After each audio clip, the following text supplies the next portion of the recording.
Welcome to my stream. This is my first time doing a stream across several platforms. Just so you know, I'm using a different streaming platform called StreamYard, so I'm testing it out, which is why I started a little bit early to kind of test the limitations and everything. So this kind of platform and this kind of delivery system I'm trying now is, rather than having different people approach in an interview and spending 1 hour per person, I'm trying to collect the information from different people so I can bring the knowledge to you in a more smaller format and quicker format. So I'm not going to spend too much time talking about anything else just yet. So I think in about a few minutes we're going to start. But it would be really helpful if you leave a comment so I know that it's working on YouTube and it's working on LinkedIn for you and the sound is okay. And as well as the Facebook, I think as well, should be up and running as well. So I don't necessarily see all of the details. So often we are in a situation where we are looking for a way, an understanding of how we want to apply for work, right?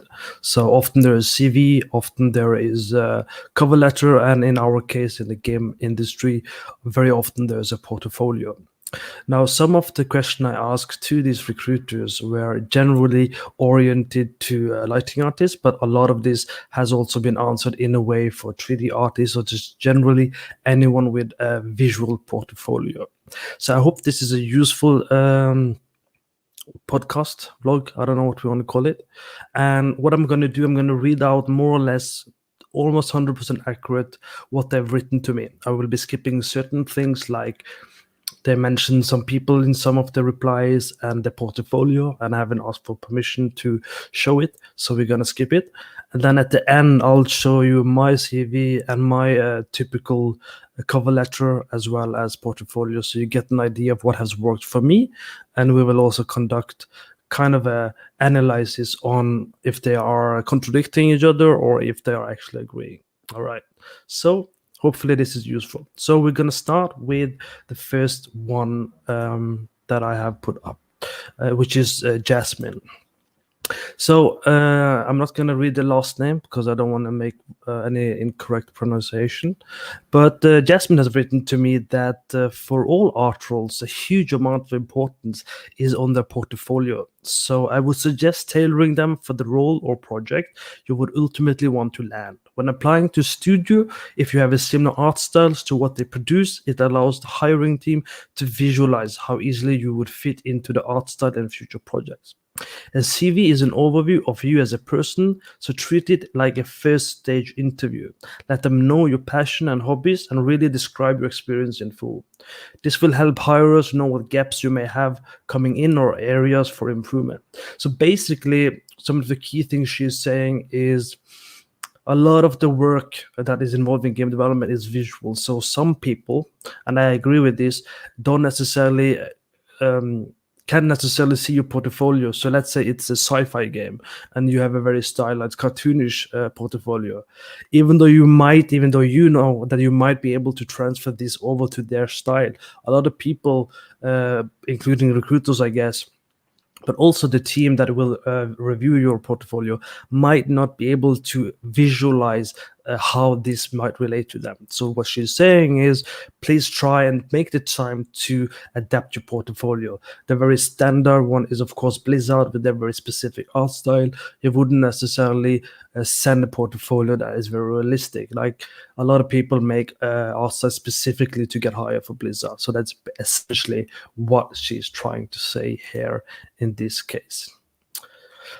Thank you, Tom. I see you're watching a little bit as well. Thank you for tuning in. If any of the recruiters are watching and you want to tune in to this live stream a bit later, just let me just message me on LinkedIn, and I'm more than happy to actually send you a link so you can actually join me in this live stream. So that's one of the cool things with this platform that I'm using. And we can take this a step further if we need to.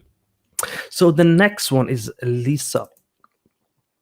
So Lisa says, keep it up to date. The CV she's talking about, keeping it up to date. So she likes that most recent roles are first, and she writes, always start your CV with your most recent role. First, hiring managers want to know what you're doing at the moment, not what you did 5 years ago. She's also saying bullet points are your friend. So short sentences are better than long ones. It's easier for the person reading your CV to get an idea of your skills and experiences. So I think one of the key things here to remember is a lot of recruiters are super busy. They have 50, 100 type of applications to go through, so they want it to be easy for them as well. So if you can make their life easier by following some of these advices, I totally agree. You're more likely to get noticed as well. She's saying make sure you're not just repeating yourself for each role. Many times your core duties will be the same from job to job, so find something new and different to include rather than just listing the same job each time. I also agree with this. I've done it a few times myself. When I have my CV, even though the roles might be different or same, and some of the tasks might be same, I spend a lot of time figuring out what was different. So when they go through each year or each CV content, it's something unique as much as possible. She's saying, is it relevant? So Lisa is saying, is it relevant? You only need to include information on roles that are relevant to the role you're going for. So for a non-art game job, you have just need the bare basic of dates, company, and job title. So what she's saying, if it's a non-game job, unless you're really sure it's relevant, don't try and add all the description of what you did there. Like if you work behind the counter at the store, most likely not very relevant, I would say. So you don't need to write down that you had cash register responsibility, you opened the door in the morning, and all kinds of these things, right? So that's basically what she's trying to say here. So try to keep your CV to 2 pages. I definitely break this rule. I think I have 3 to 4 pages. We'll look at it at the end why I haven't changed it and why it works for me, even though most of the recruiters here are saying keep it short.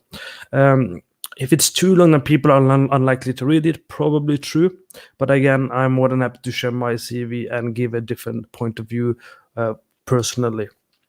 She's saying examples and links to individual artwork should be collected onto a portfolio site. So most of you use ArtStation, but remember you have Behance as well. There are a couple of others, I think Medium.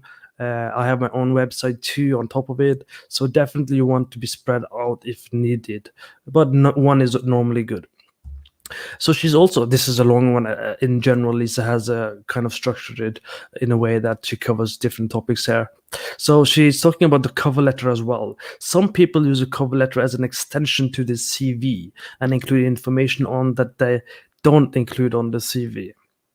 So she's saying that people are using the CV as an extension of the CV, so they continue writing CV type of information on the cover letter, and that is not necessarily a good thing, according to Lisa. The danger with doing this, if your cover letter is if your cover letter and CV get separated, which seems to be the case, it's been repeated a few times, the hiring manager or the person hiring will lose vital information. So keep it separate and keep it clear. So Lisa says, ideally, your cover letter should tell the studio why you're interested in the role and them, and how you match what they say are looking for in the advertisement or in the advert. So basically, read the advert very closely and look for the key points, what they're writing in the recruitment list, right? And address that. A lot of people don't do it. They look at the advert and they just type writing general information. But really, you have to look at the advert and go, okay, if it specifically says they are into people who do realistic rendering, if they're saying specifically they're looking for C# and not C++, it's very vital that you address these and very clearly. So Lisa is also saying about portfolio, keep it up to date. As with CV, you need to make sure you keep your portfolio up to date with your most recent work first. But it's okay to include older work as it shows hiring manager how your skills have progressed. So here she does stand out a little bit. So because an older piece might show that that you have a weaker piece in your portfolio. So there's a mix here, I've noticed. So I would definitely organize it in a way that people know that this is an older piece if you're going to do that. So quality over quantity is, however, she also says that here at the end. So she says, this is the work you're going to be judged on. So if you don't like a piece and think you could have done it better, don't include it. This has happened in many cases for me as well, where I am not including something just because I am unsure. Even if a lot of people do like it, if I am unsure, I try and avoid using it. She's saying also for the portfolio that variety is good. It's better to show the range of pieces, one interior, one exterior, to show your skill, in this case in lighting, but also generally you want to have variety. This has been a repeated thing across these recruiters. The chances are that any studio you join will ask you to do a test anyway, because you might not have the piece, and even if you have the piece, you might do the test anyway. Also check the link. She says make sure that you check the link on your portfolio regularly, especially if you're using your own website. A sloppy application is often a big turnoff of a hiring manager. This suggests this is a common thing when Lisa at least reviews applications. So I guess that's a good idea. In my case, I have my own website too, so I better check it out. So the next one is Tara.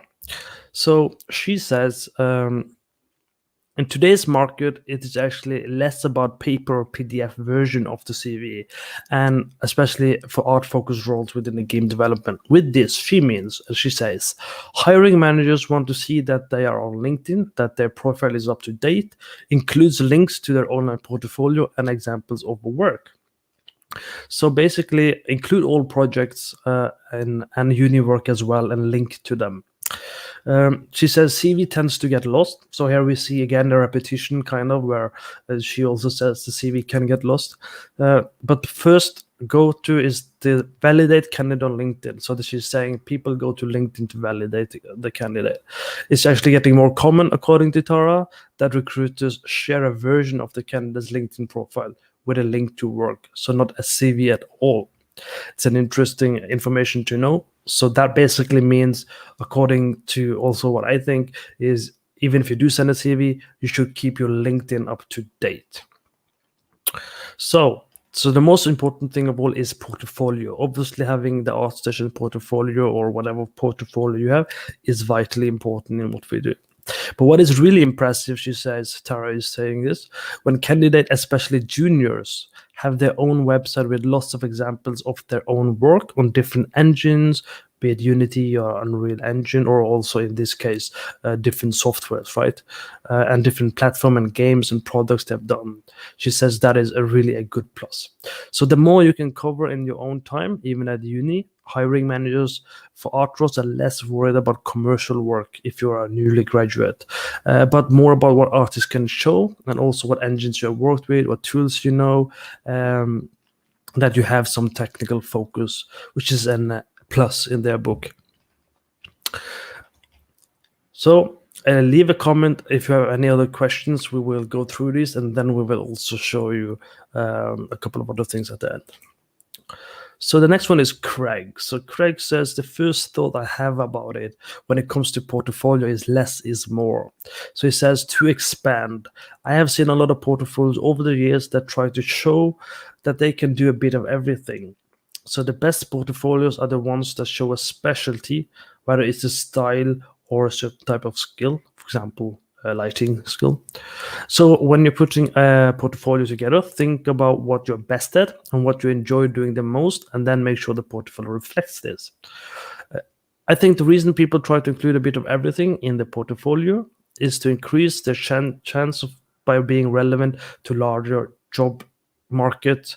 But in showing your specialty, you're more likely to get the right opportunity and land a job. I paraphrased a bit at the end there. So basically what Craig is saying is, and I have seen this a lot of people have titles, they say, including me, is a game producer, and then they have like 3D artist, and they might have something else at the end, I don't know, writer or something. It makes it a bit complicated if all of this is very different, and there's a wide skill set that is involved here. It also shows that you're not able to pick specific thing, and it kind of shows that you are willing to do anything and you're unsure about what you want to focus on. So what I have also done, I've narrowed it down to lighting artists when I'm focusing on lighting artists and applying for that. Basically, that means that even though I'm doing other stuff, like I'm doing entrepreneurship, I have business, I'm doing freelancing, I do some teaching, I do these videos now. So I'm not mentioning it unless that is the intention. And if I'm going to mention it, I'm going to update my CV and LinkedIn to reflect that new focus, that new goal I might have. So this is a long one, from Gary, who happens to be my recruiter, go-to recruiter. Definitely recommend him personally. He's also the reason I work at Interior Night after spending a lot of time trying to find the right company for me, even though I had other opportunities. So he's definitely a go-to guy for me. So he writes, this is a long one. So for me, the portfolio is more important than the CV and cover letter combined when it comes to lighting. He says lighting, but I'm gonna assume he generally means artistic work. The portfolio should be focused around lighting, or at least have its own dedicated section for lighting. So I specifically asked him for lighting type of advice when it comes to CV and these things, because a lot of my viewers are focusing on lighting. But it doesn't mean lighting in this per se, even though I will be reading lighting, it generally means visual arts in this case. So he's saying that a hiring manager is only going to be interested in the work you've done in the discipline they're looking for, right? So he's saying the discipline being the key here, at least initially. He says, and an understanding in other areas is certainly appreciated, but only after the candidate has proven their competency with the main function of the job. So it is nice to know you have other skills that you can manipulate textures, materials, do 3D modeling, but that is not what you're applying for. So that's not the key thing you need to vocalize or communicate or articulate, right? So he narrows down the top 3 things I asked for, because I ask everyone just for the top 3 to increase the likelihood of as many recruiters would reply to me.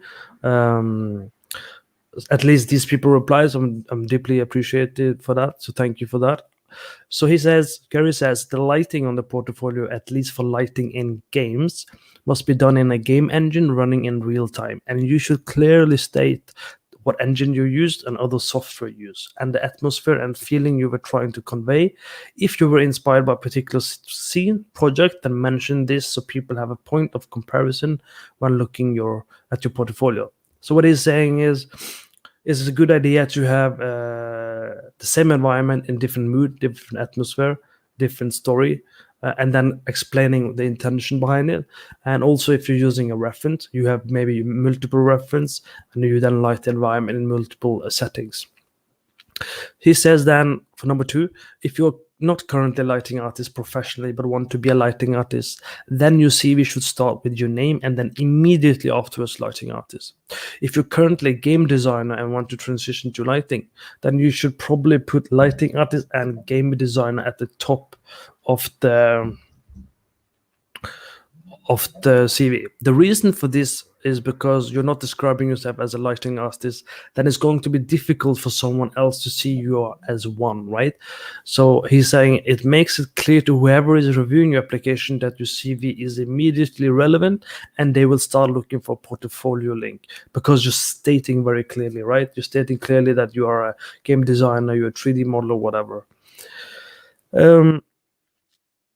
Let's see, where were we? Right, so they will look for the CV and they will look for any mention for lighting artist job. So basically what he's saying is they will scan for the CV that says the specific role on top. If it doesn't, they will assume that it's not even relevant. They will assume something else is kind of what he's saying.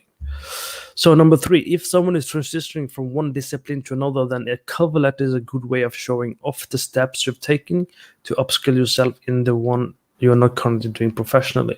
So this is very important advice he's giving here, because I didn't specifically ask for this, but he's pinpointing very specific. Maybe I asked for it specifically, I'm not actually sure. But it's a very important one, because a lot of my students right now that I'm doing mentorship for, and also a lot of people, they are transitioning from 3D artists, from photography, from concept artists. You'll see a couple of interviews this coming weeks. There are people coming from a different background. They're transitioning. So this is relevant for you.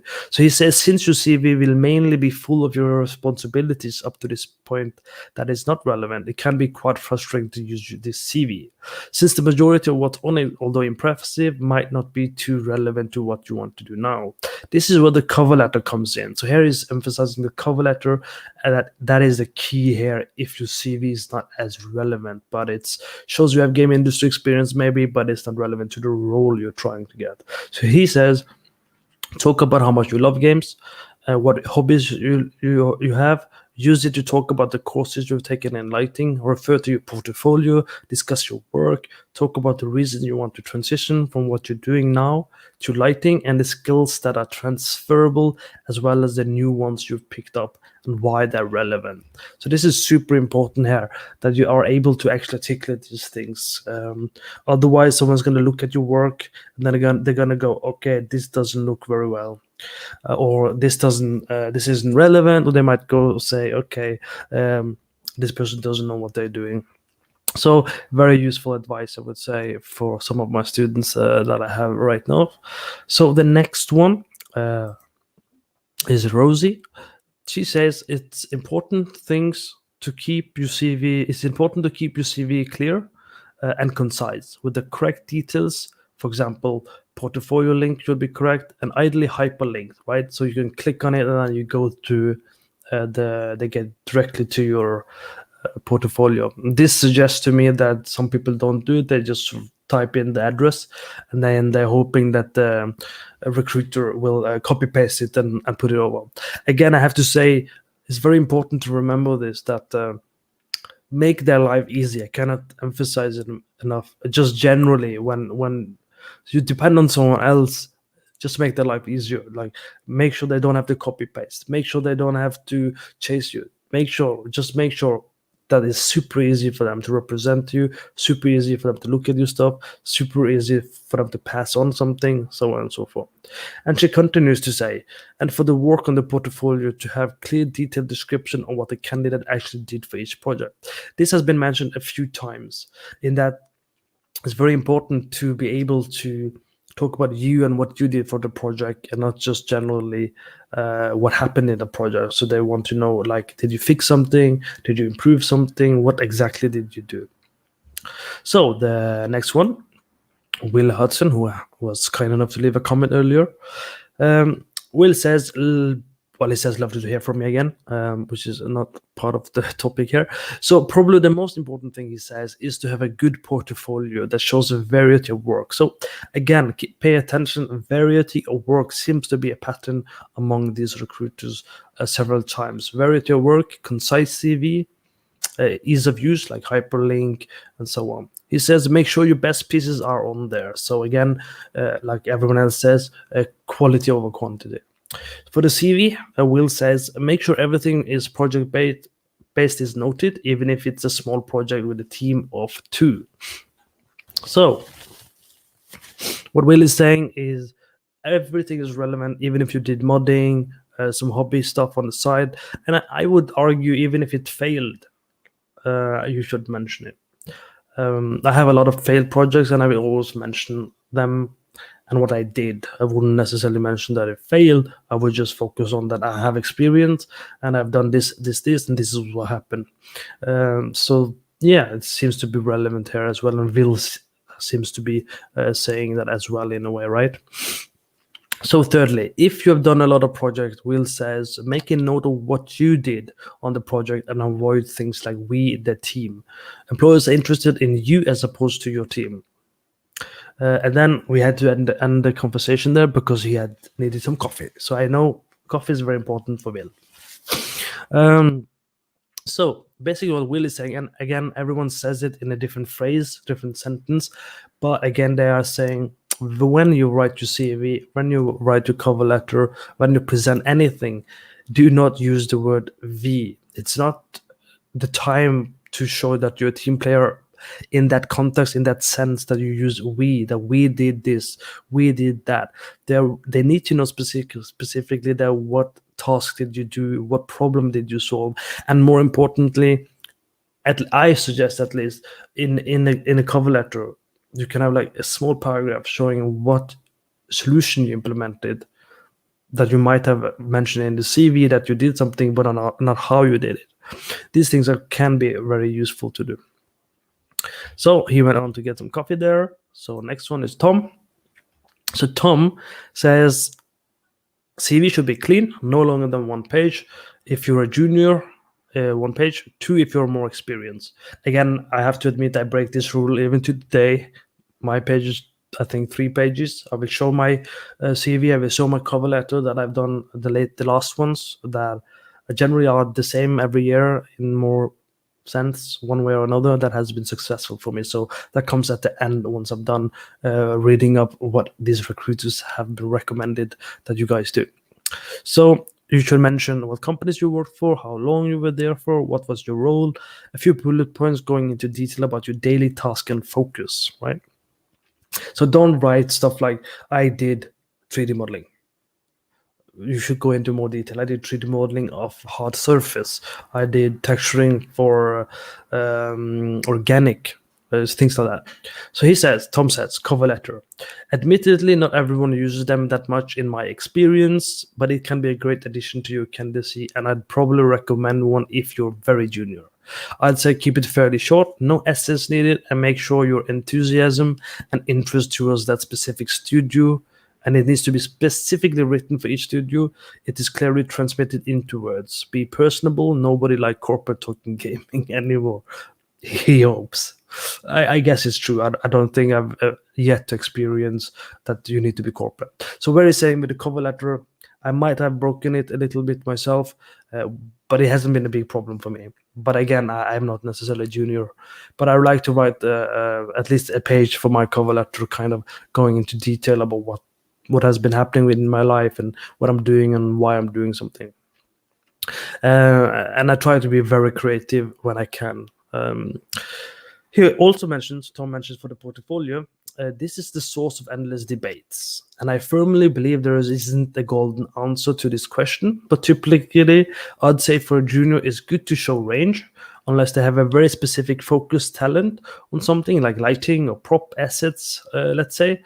If they're just gunning for 3D artist role, they need to show some range of environment work, lighting, prop assets, and maybe even character. Aside from that, the best rule I found is quality over quantity, but with moderation. Having 30 pieces on your portfolio, but only 4 are good, is not ideal. I'd say pick your best work and only show that. Hopefully you'll have at least 8 to 10 pieces to show, but they're really high quality. Now, if you're one of those students or juniors who are struggling to know what piece to remove, remember, I do offer mentorship, so you can always come look for me, and I will be happy to suggest what piece you should keep or not.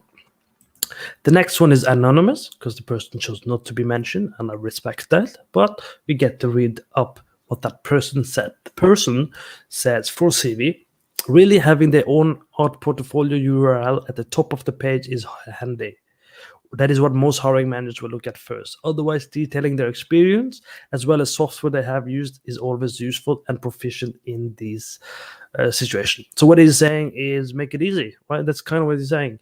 Make it easier for a recruiter to go into your portfolio. Put it anywhere that is relevant in your CV, in your cover letter, so they don't have to go back and forth if they have to. They can send one thing to, a fellow recruiter, and it's there. Too often he says, or she says, I don't remember who it was.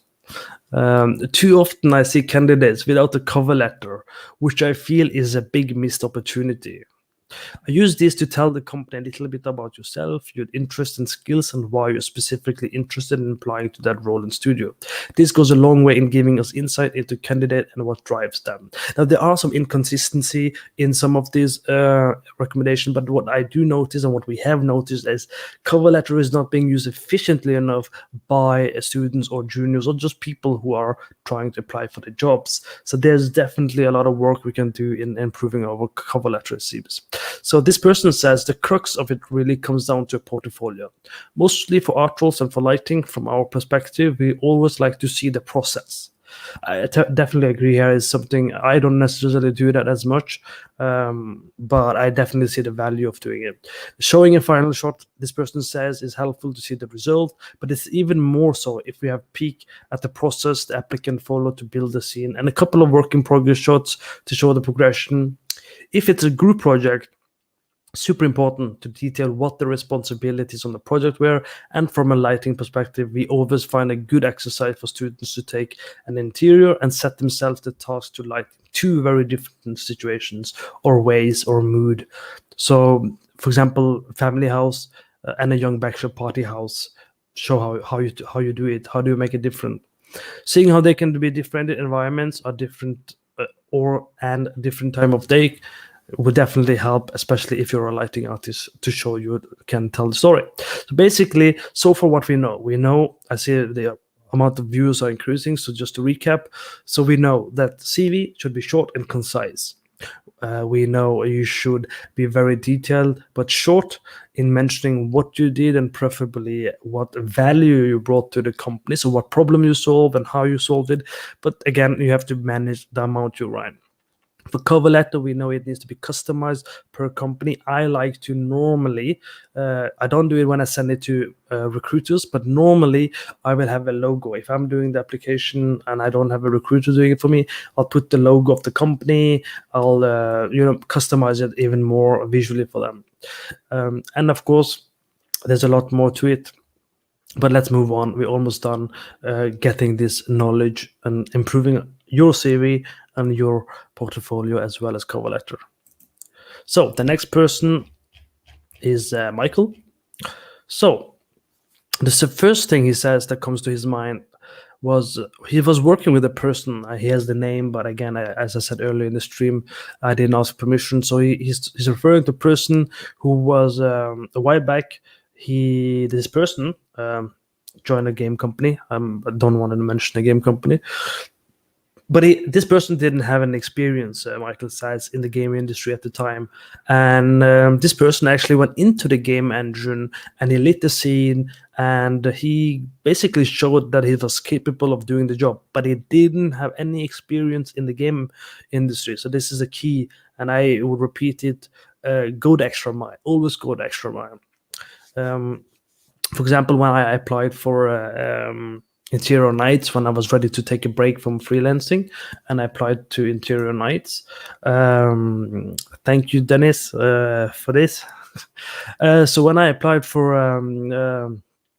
Interior Night, I specifically did more than they asked. It's a key thing here, because the key thing to know here is they asked for the art test. I said, sure, I'll do an art test, even though generally, personally, I'm getting tired of doing art tests. So when I am applying for jobs, I make sure that I only apply for 1 or 2 companies at a time, or doing 1 or 2 pitches if you do freelancing, or 1 or 2 client or outsourcing type of work. The reason for this is if you do get asked to do an art test, for whatever reason, you want to make sure you have the time to do it. So let's say you do 10 applications and they all ask for art test the same week. What are you going to do? You're screwed. Unless you're super free of time and you really can do good work, 10 art tests in a week, 2 weeks normally, if you're lucky, but often you get 3 days. I have had a lot of art tests, just 3 days. In that case, I refuse. I actually don't do art tests if it's 3 days, because generally, as I said, I have other stuff going on as well. So I do need more time to do art test. So for Interior Nights, I also gave them a report. I gave them a report detailing the process. And I do think, even though they were happy with the art test and they were impressed, I do think deep down as well, the fact that I showed the process and I showed the way I thought and I showed the in-depth process of how I approached it, even though they didn't ask for it, definitely scored me a lot of points. I did the same with Ubisoft. I've done the same for other companies as well. I give a in-depth report, even though they don't want to ask for it. So Michael ends this and he says, it is going to be tricky, of course, for some at a junior level to lie at a high level, but they will realistically need to be at the level to function in the game industry in order to get into the door, as it's tricky for studios to offer in-house training a lot of time. So what Michael is basically saying, it is getting harder for juniors to get jobs. I do agree with this. I have analyzed a few applications and I have noticed that the junior level skills, they are like 3 years experience, 5 years experience. This used to be senior level. So I definitely think there's a harder challenge now for junior level. So do put in the hours and do make sure that you can show some experience. So my personal advice there is you definitely should do some extra work, free work, find some people doing something for fun. Just do something. Don't expect people to pay you for everything. At least from my experience, I had a very quick growth because I've been doing, and I continue to do it, even though I'm professional, everything is fine. Even to this day, I will find projects and then I will do it for free because I can pump up more. I can have better CV. I can have more experience because not as many people are going to pay you all the time. as people want your experience and skill and use it for free. So I am always happy to find some people and do a little bit, as long as I can do it within my own reasonable time. So the last one, I think, is Sanson. So Sanson specifically says they don't do a lot of lighting specific roles, as they are a bit less common now, but we usually look for work in release games that's mentioned in the CV as well as included in the portfolio. For students, I guess the equivalent would simply be lighting work rendered in Unreal, etc. It's also worth listing any and all software you use on its own section on the CV, as hiring managers tend to quickly scan for a software match, so you don't really want to hide it in the responsibility section of the past role. So here, the key here is saying is mention the tool. So if you're using, say, Maya or 3D Studio Max, and they specifically are saying, hey, we use Blender, there's going to be a problem. I'm going to guess, they're probably going to put your CV away because they don't have time, and they want to specifically find someone who is already taught in Blender, because as the previous recruiter just said, they don't do in-house training, which I do think should be a school in itself, where people pay you to go to the studio and make the games. I think that would be a good business model, but that's a different topic for another day. Sanson ends it and he says it's also worth personalizing each cover letter for a studio. I know it can be a bit time consuming, but just very quickly including something about showing an interest in something art related in the game. I love how at this level the lighting is manipulated. I love how this atmosphere is done. I love how this and that has been created, and I think I know this is how it was done. So these are so far the recruiter's point of view. It's definitely very useful. Most of them seem to be consistent and agreeable with each other, but I do break this rule, and I just want to show you that if you know what you're doing, it's okay. So what I'm going to do now, we have listed all of this recruiter's point of view, and we'll discuss it now, and I'll show you. I'm happy to show you, I think, my cover letter and looking at this CV and cover letter, so you can have a look at it. So let me just see if this setting works somehow. Let's see if I can get this to work. Bear with me, it's a new system. I don't actually know what I'm doing. So if I do, let's do CV first. Okay, so I'm guessing this is working more or less. Is there a way to make this bigger? Okay, I'll just do this. Okay, so we're gonna look at the CV, we're gonna analyze it. So what they're saying add info on top. I have removed my personal information because I don't want you stalkers to message me out of the blue, you know. So here I'm specifically saying lighting artist. So they're also saying the same thing. Be very clear what you're applying for. I'm saying I'm a strong problem solver and creative abilities. Maybe not show you all of my CVs that I've done over the years. And then I mentioned just very briefly that I'm very experienced, and I'm also mentioning that I have a teaching skill indirectly. I'm mentioning specifically that I have other interests, even though I'm not necessarily good at it. And I'm also mentioning different platforms that I have done. So this quickly gives them an idea that, okay, this seems like an experienced person. And then I mentioned some of the key skills and knowledge. Again, the recruiters mentioned this too. Mention your tools, mention your tech, mention your skills. And I do the same here. So if I'm applying for real-time rendering, it says I know real-time rendering. If I'm applying for a Maya Arnold job, it states I know it. It states Unity and Unreal. I probably got the interior nice job because I specifically said Unity, and there isn't a lot of people who are very good at lighting in Unity. So I do admit it's a good business model for a lighting artist to learn Unity right now because there's less competition. So, and then I completely tried to make it as short as possible. I list specifically the type of jobs I've done. And I specifically mentioned what I did as best as I could at the time. And I specifically mentioned responsibility, what type of project, what I managed to do, For example, for Ubisoft, I specifically mentioned type of writing I did. I also mentioned that I did bug fixes, that I discussed, and I mentioned that I implemented a GI tag with the programmer before I quit the day afterwards. And then I also mentioned that I documented and I created the lighting documentation.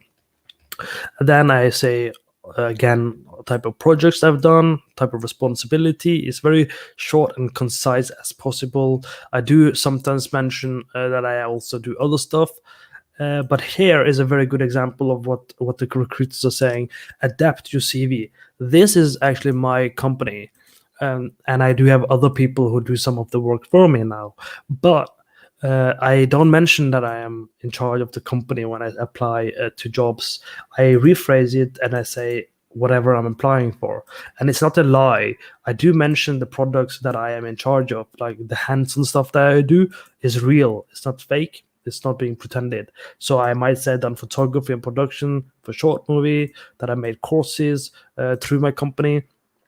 And this is not a lie, but I wouldn't mention that I wouldn't go here and say, okay, I'm doing production or something or management, because it's not what I'm applying for. Now, if I was applying for a production job in a minute or two in the future, sure, I would definitely rephrase this and I would actually write all the production experience and so on I did in this here. This place here. And then again, very short, I started getting shorter and shorter. And the reason for that, I kind of thought this covers everything, and I didn't want to write too much because, as you say, it says art director, it says business. So I didn't want to go too much into detail here. Now, I do also mention my relevant education, and I do openly say that I'm still learning from other people, like Omar Gatika at CGMA, Thomas Wright from Game School Online. I'm showing that I'm still learning. I'm always learning regardless. Now, as you see, I am breaking the rule by 100% because I'm pretty sure they said two pages or less. This is not 2 pages. This is 1, this is 2, this is 3, this is 4, this is 5, and 6. So what's difference there that has worked for me is a writer, relevant education. This is not all of my education. It's the most that are interesting, basically. But what I also do to give them a perspective is I, at the bottom of the page, if they scroll that far, because they might not do it, they might actually stop halfway going, okay, great, cool. He knows, let's check his portfolio now. And they actually might never go down. But if they do go down, they'll find recommendation that I've taken from LinkedIn, so they will know that it's not a lie.